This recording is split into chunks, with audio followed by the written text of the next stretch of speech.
Friends, today we will discuss about the Russian Revolution. आज हम इस क्लास में क्या पढ़ेंगे? आज हम इस क्लास में पढ़ेंगे रशियन रिवॉल्यूशन के बारे में, ठीक है? Okay, now see, Russia was ruled by monarch. Actually, you should know that before 1917 in Russia there was a ruler who ruled, okay, and who was known as Tsar Nicholas II. Okay, जो रसिया था, रसिया पहले किसके द्वारा rule किया जाता था? रसिया में पहले राजा का शासन था, ठीक है, मोनार्क का शासन था, ठीक, और वो मोनार्क कौन थे? जार निकोलस सेकेंड थे, ठीक है। ये हम बात कर रहे हैं कब का? 1917 से पहले, ठीक।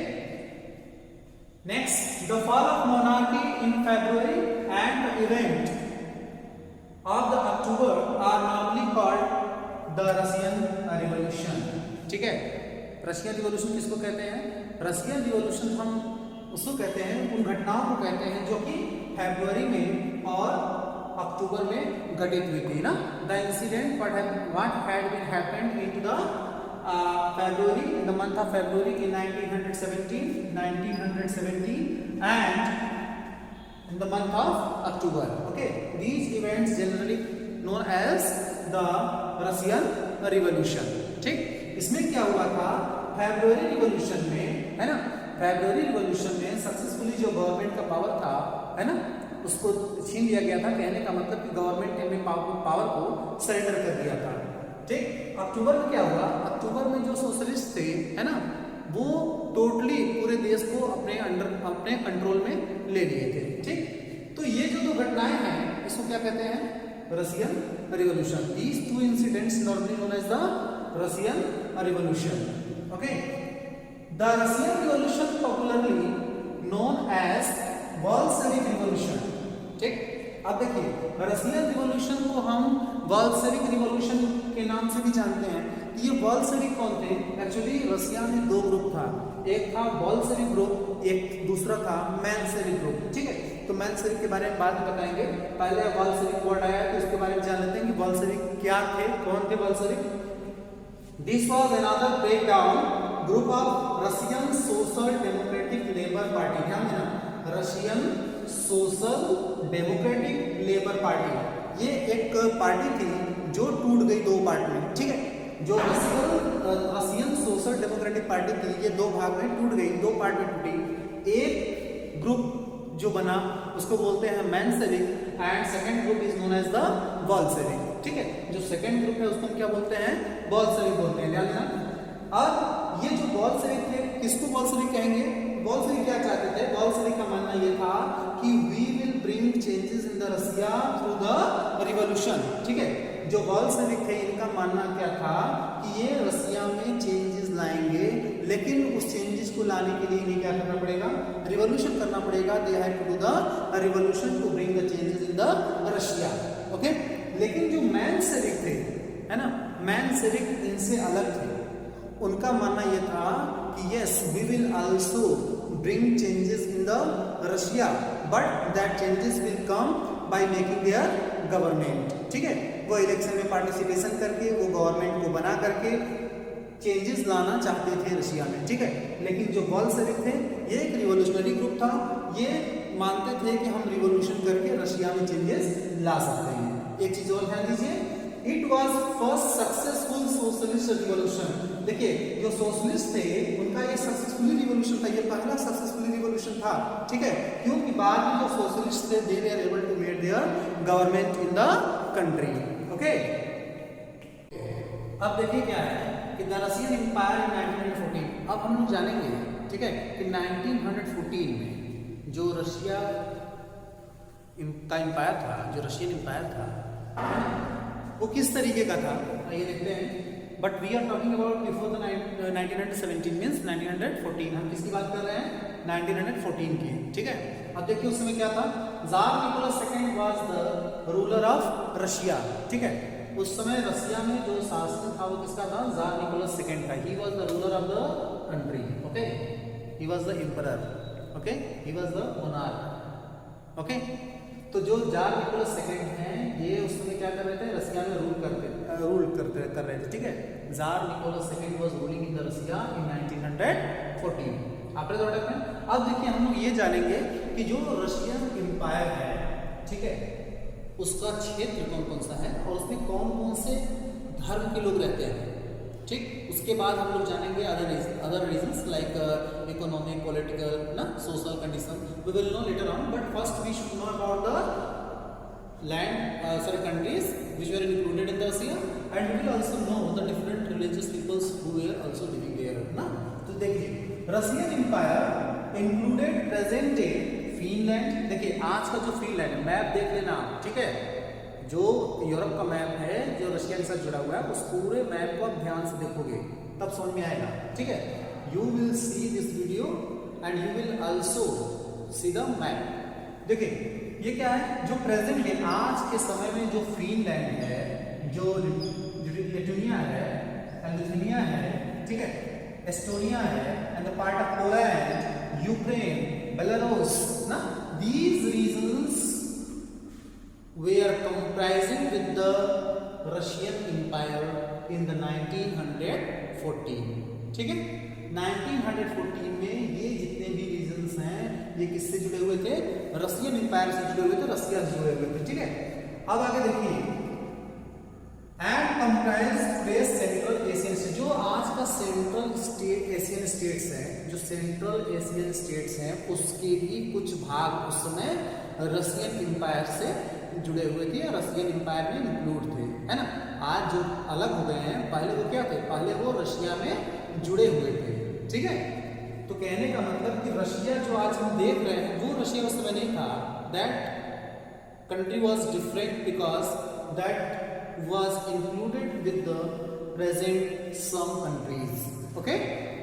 अब देखिए ये तो हम लोग जान लिए कि रशियन जो एम्पायर था उसमें कौन कौन से प्रेजेंट आज के जो देश हैं वो कौन कौन से देश उसमें जुड़े हुए थे 1914 में, ठीक है।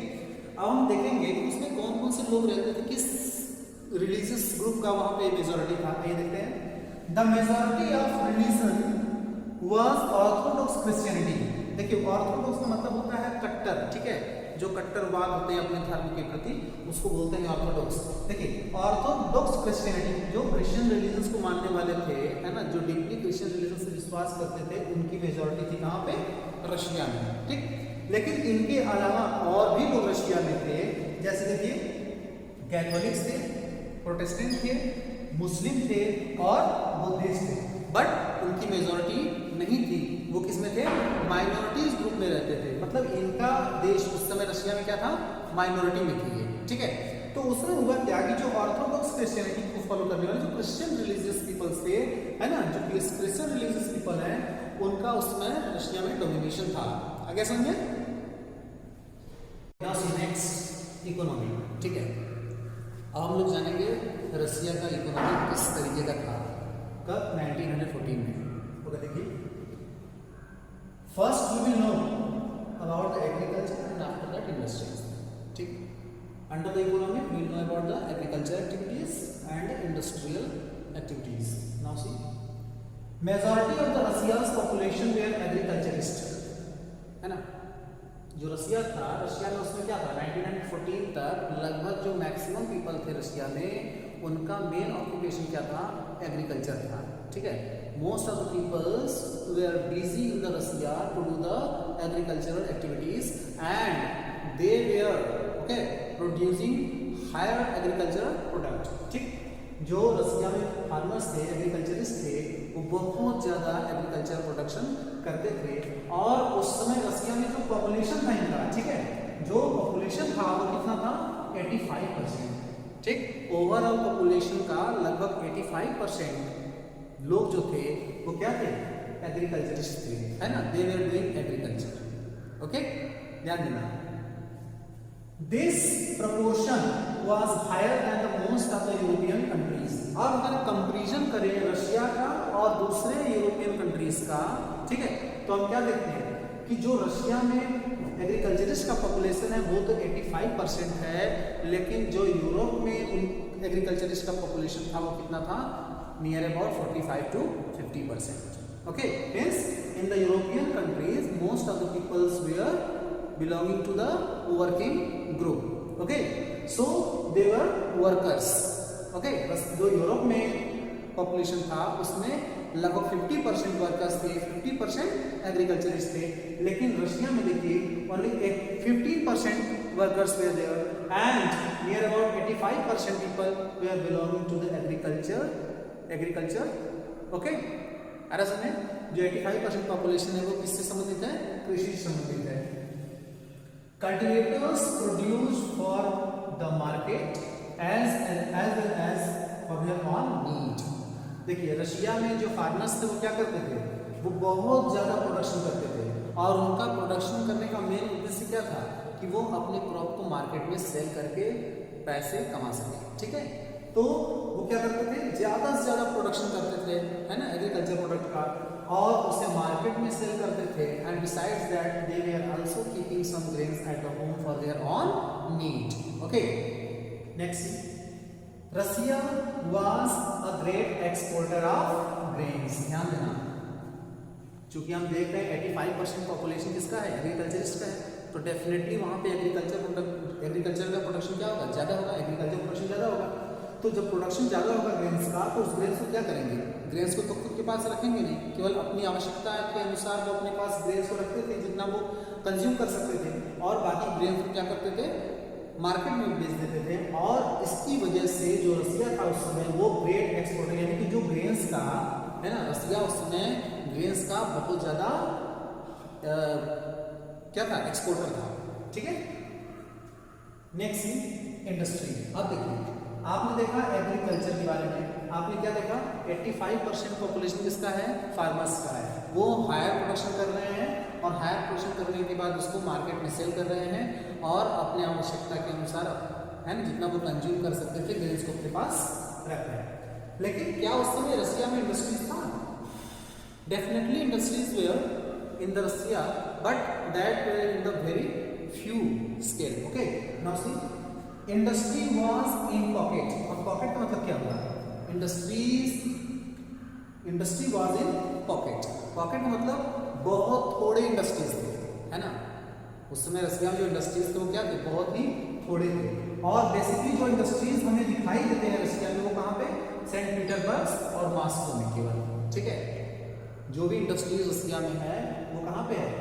only in the St. Petersburg and Moscow, and in the other region we could not able to see the any industries.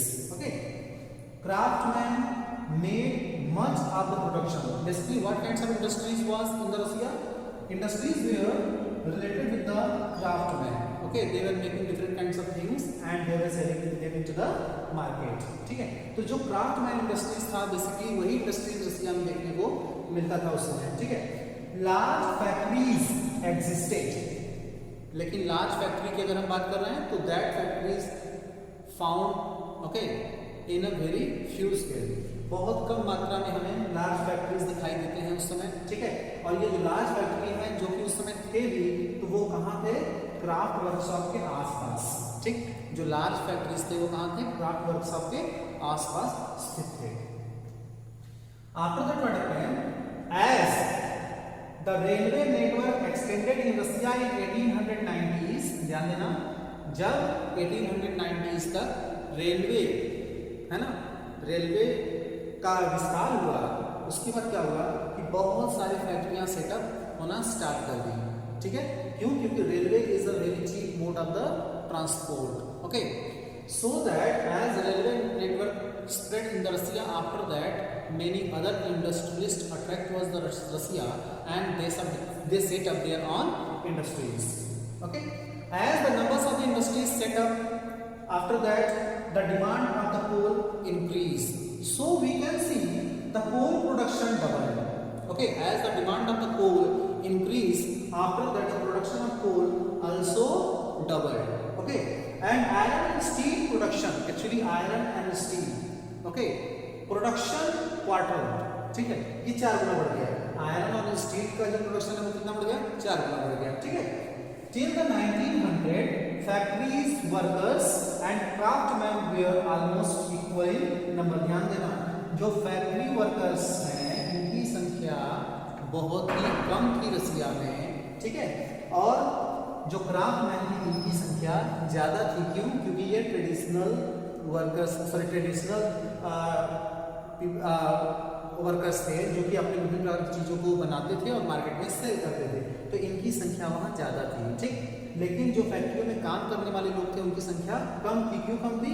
क्योंकि हमने देखा कि industries were in the pocket, means industries were in very few skills, so that very little amount of the people, very little amount of the population able to get the job into the industries. आगे समझे?